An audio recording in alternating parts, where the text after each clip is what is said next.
Today we're going to be doing the rear shocks on a 2014 Ford Escape. Step one is going to be to remove your wheel. The shock's right back in here behind it.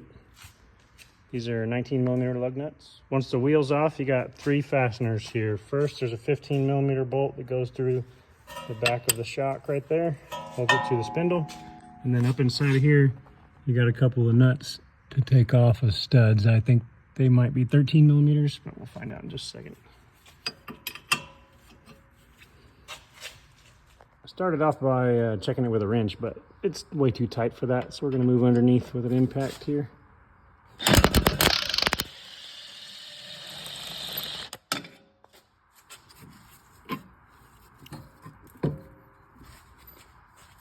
Pull that bolt out, and then we'll move to the two nuts that are up inside the pocket there.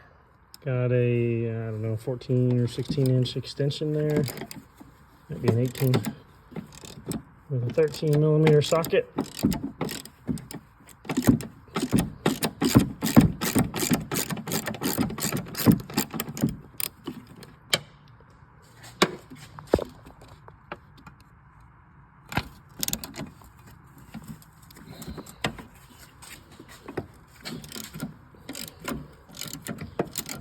To remove both these nuts, the shock should be free.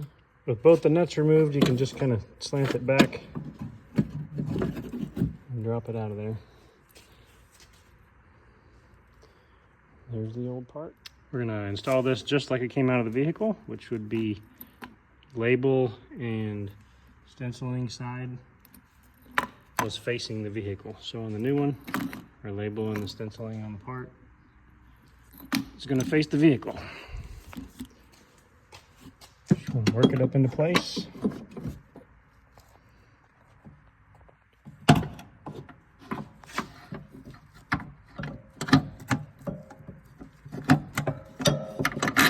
Get it onto the two studs and install those two nuts. So you might need to pry up a little bit on the shock. I just put a pry bar in the spring right here and pushed up on the shock to get my bolt hole lined up, as the shock was a little bit lower than the spindle, and the spindle really couldn't drop down anymore. It's kind of already in a low position, and I didn't want to unbolt the sway bar or any of that stuff.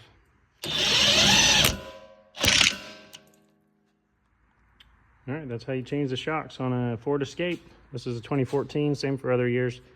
If you liked today's video, please subscribe to the channel.